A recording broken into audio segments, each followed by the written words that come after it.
Divoxradio.com. Conversaciones sobre innovación, ciencia y tecnología. Oye, después de este tremendo clásico de los Beatles, volvemos acá con Hernán Menamente de Streltec. Hernán, tú recientemente, o ustedes se adjudicaron una startup ciencia. Cuéntanos cómo fue esa experiencia, qué fue lo que postularon y qué fue lo que se adjudicaron, qué es lo que están desarrollando.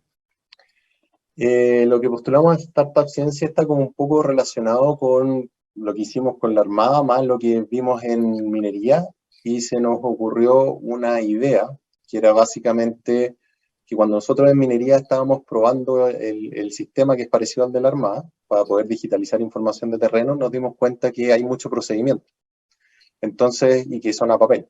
Y que básicamente cuando un minero o un técnico llega al lugar, tiene que hacer los procedimientos de seguridad, después tiene que hacer un montón de cosas para poder ejecutar el trabajo. Y eso bueno, es engorroso y no es difícil de trazar. Y nosotros dijimos, oye, ¿y por qué no en vez de hacerlo a papel lo hacemos con un dispositivo móvil y que en la medida que se mueve vaya mostrando la información que necesita, el procedimiento que tiene que hacer en ese minuto y no todo?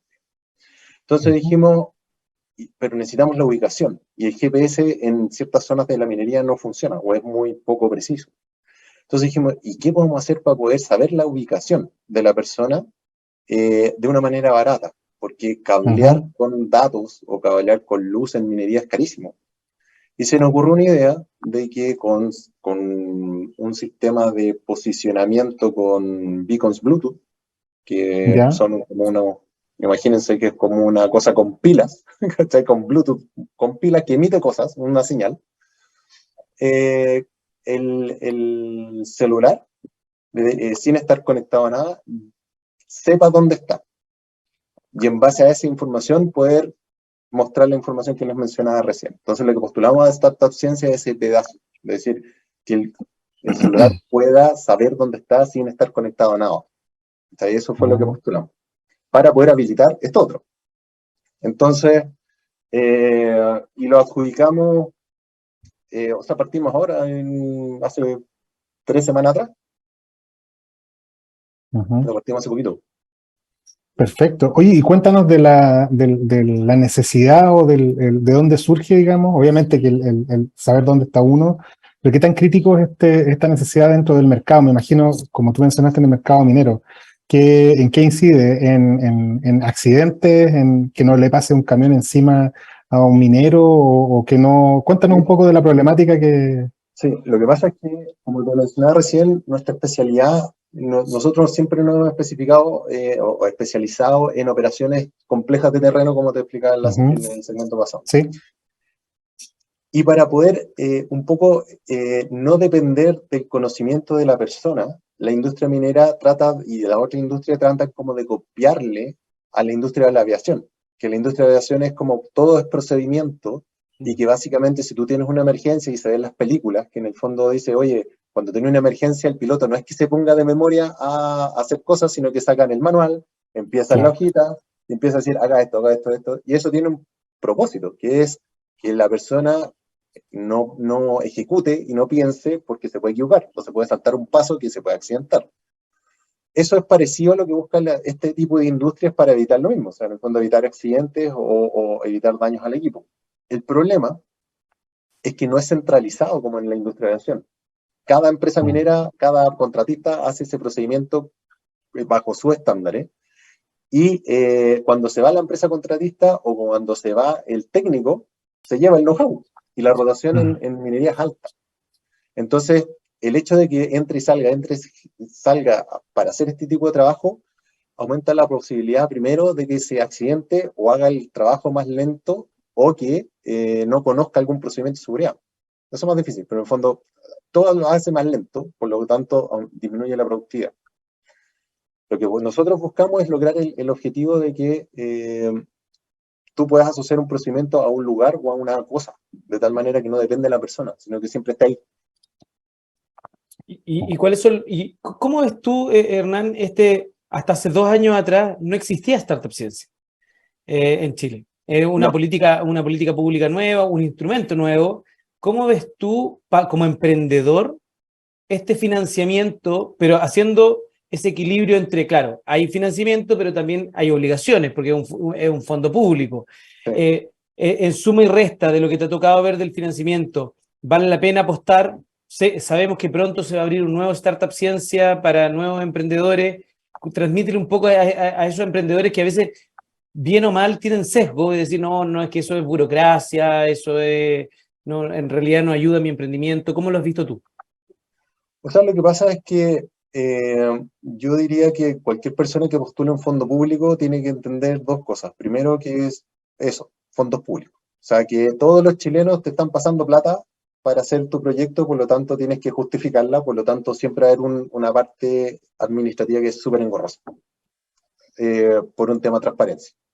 Y lo otro es que el proyecto realmente, si es bueno y realmente tú crees que puede aportar a solucionar un problema en alguna industria relevante, es fácil de defender, porque tienes los números, tienes la problemática, es fácil de armar un proyecto. Yo te diría que la diferencia que tiene Startup Ciencia versus uno de Corfo, aparte que son instituciones distintas, porque en el fondo Startup Ciencia es la CONICYT antiguamente, digamos que es como más de investigación, o sea, la orientación es que investigaciones más en etapa temprana de centros tecnológicos, de universidades que tienen potencial, partan como convirtiéndose en startup. ¿Cachai? Entonces, como ese financiamiento puente para que alguien que es más científico pueda empezar a dar sus primeros pasos hacia el mundo empresarial, que algunos científicos puede ser como pasarse al lado oscuro,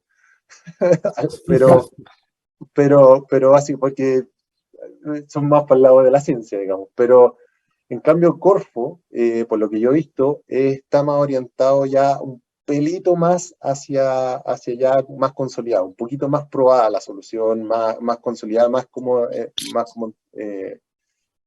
startup tradicional. Entonces, yo creo que es un buen puente, sobre todo para todo lo que son científicos que vienen de la academia o que son más volados, que en el fondo y que de alguna manera ven que su tecnología puede funcionar, pero no saben, por ejemplo, a quién se la pueden vender, cómo la pueden vender, qué es lo que tienen que hacer. O sea, este es como el primer paso para poder empezar a migrar ahí y transformarlo en una empresa, digamos. Oye, ¿y cuál va a ser el siguiente desafío después de terminar Startup Ciencia? ¿Viene salida a mercado? ¿Cómo está esa hoja de ruta de ustedes? ¿Cuándo ya van a estar en el mercado con con este producto, con esta tecnología?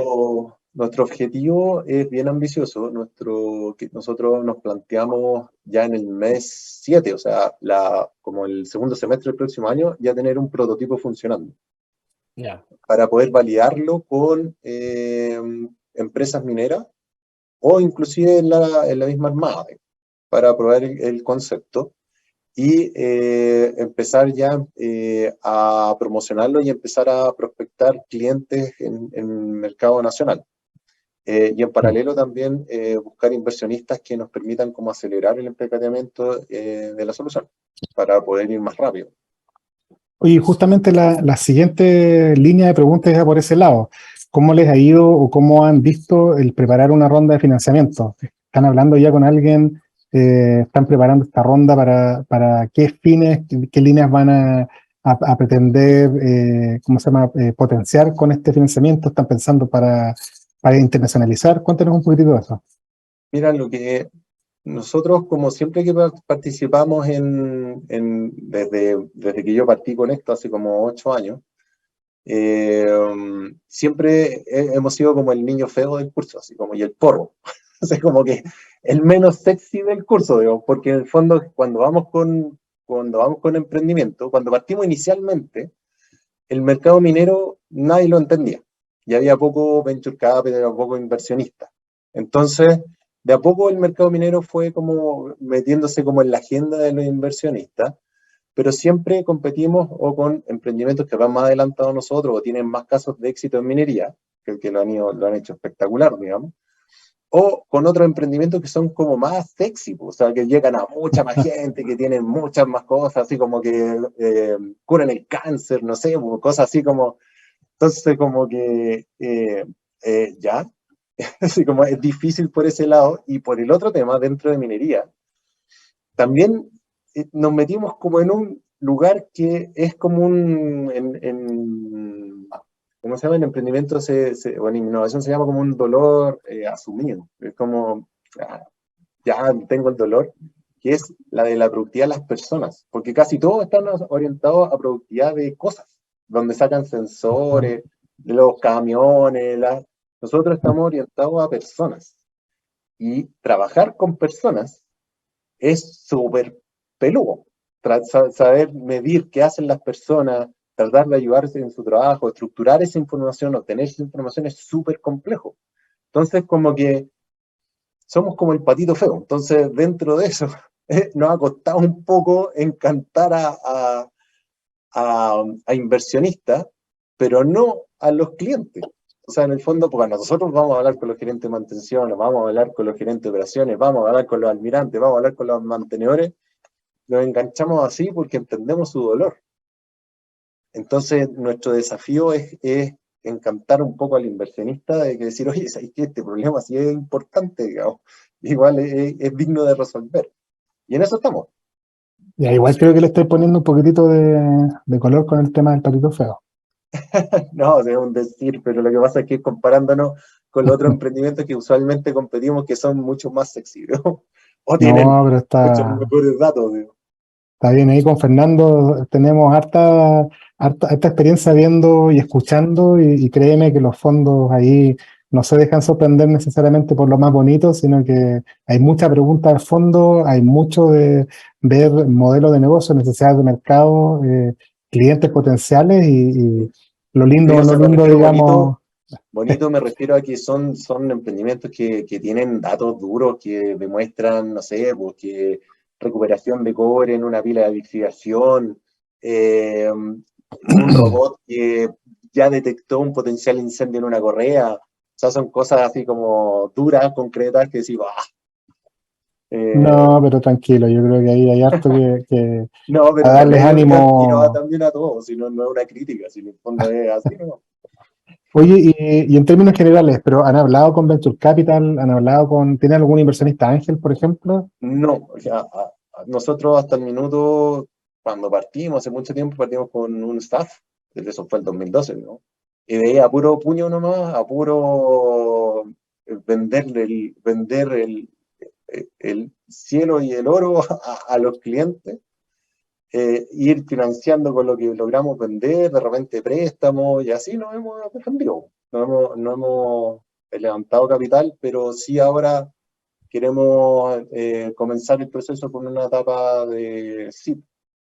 Ya. ¿Y están pensando fondos chilenos, fondos internacionales, o están ahí recién armando? No, Ahí estamos buscando smart money, no nos cerramos a un solo país, sino que en el fondo en aquel que comparta nuestra visión, que entienda un poco en el punto y en la industria que nos estamos metiendo y que nos ayude no solamente a financiar con plata, sino que también que nos ayude y nos entregue experiencia en cómo poder expandirnos, cómo poder desarrollarnos mejor en la industria, no solo Smart Money. Entonces, donde esté, bienvenido. Oye, Hernán, ¿y en qué momento empiezan? Porque Streltec es uno de tus emprendimientos. Tú tienes otros emprendimientos también.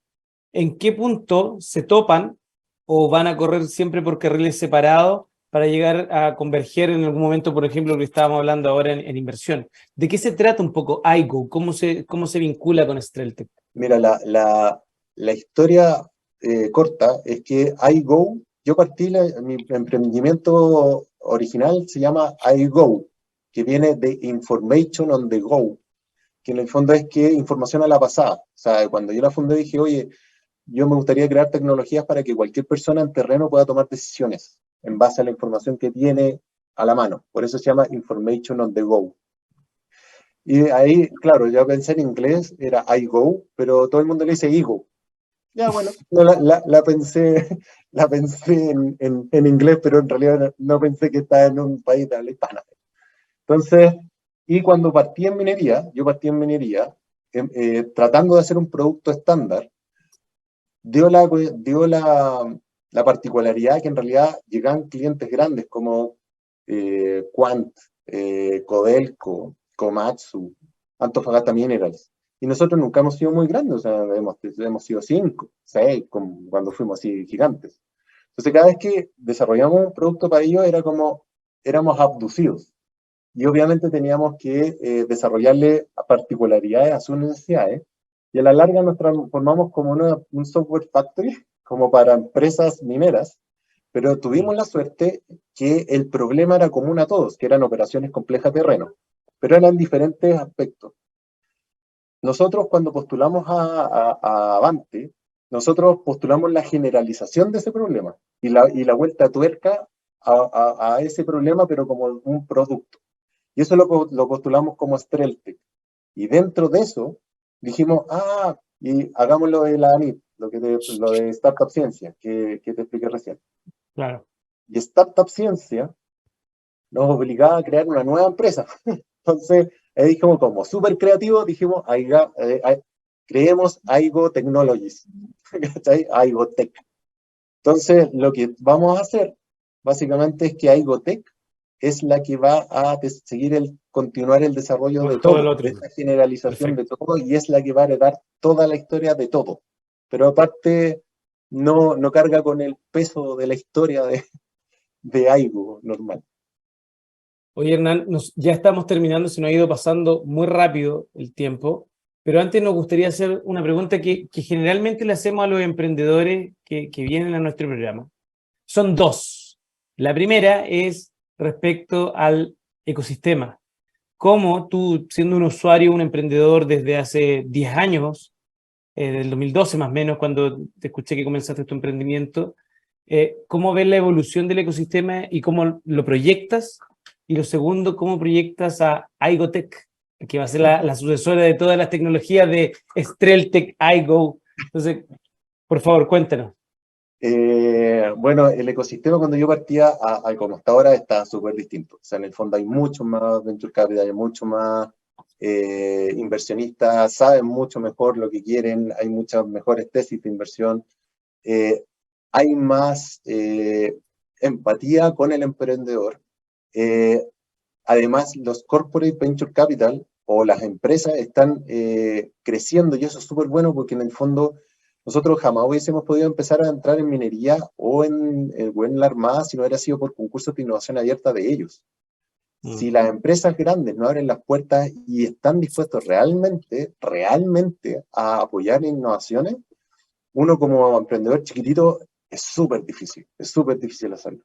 Entonces, yo celebro que instituciones gigantes abran las puertas a organizaciones y que no sesguen, porque yo siempre me acuerdo de una anécdota que hace como 4 años, 5 años, un gerente de informática de una empresa grande me dijo, mira, Hernán, tu solución es espectacular, Nueva York EAN, pero yo no me puedo arriesgar a contratarte a ti si no funciona, porque si yo te contrato a ti y no funciona, yo tengo la culpa. En cambio, si yo contrato a una empresa tecnológica gigante, que empieza con I, yo la contrato a ella, y ellos se equivocan, la culpa es de ellos, no es mía. Porque yo contraté una empresa transnacional, gigantesca, que tiene mucha experiencia, entonces yo no me lavo las manos. Y eso ahora, ese cambio de paradigma yo lo he visto ahora. Ahora sí están dispuestos a arriesgarse, y eso es súper positivo. Y ahora hay mucho más, el ecosistema está mucho más desarrollado, hay muchos más mentores, hay mucha más predisposición a ayudar al emprendedor. ¿Y? ¿Me iba a preguntar? Aigotech. Y Aigo Technologies. La tercera la venció, po. O sea, al final ha sido un camino duro, explorando, adecuándose, pero en el fondo, claro, ha sido un proceso súper intenso de aprendizaje fenomenal. Y Aigotech básicamente hereda nuestra experiencia de años y con doros de años. No te digo que sepamos todo, pero tenemos unas altas chances de validarlo porque ya sabemos bien lo que estamos haciendo, hemos validado la solución con la industria, tenemos clientes, tenemos hartas balas. Por lo tanto, ¿dónde veo a Aigotech que va a levantar capital y de aquí a 3 o 4 años Sí vamos a estar presentes en Latinoamérica en el mercado de mediana minería, gran minería, en otras verticales, en defensa. Y en algún minuto alguien nos va a comprar. Bien. Excelente. Oye, Hernán, se nos pasó volando el tiempo. Te queríamos dar las gracias en nombre de Fernando y mío por estar el día de hoy acá en Legal Lab en divoxradio.com y ciertamente tenerte como invitado de aquí a un tiempo más, cuando ya tengas esa ronda de financiamiento levantada, para que nos vengas a contar tu experiencia. Así que por lo pronto te queríamos dar las gracias. No, gracias a ustedes, muchas gracias. Y felicitaciones por difundir el emprendimiento y la innovación en Chile, ¿no? Con mucho gusto. Y bueno, para nuestras invitadas e invitados nos vamos a nuestra tercera y última pausa musical y volvemos con nuestro cierre. Así que, como les digo siempre, no se vayan a ninguna parte, vamos y volvemos. Divoxradio.com, codiseñando el futuro.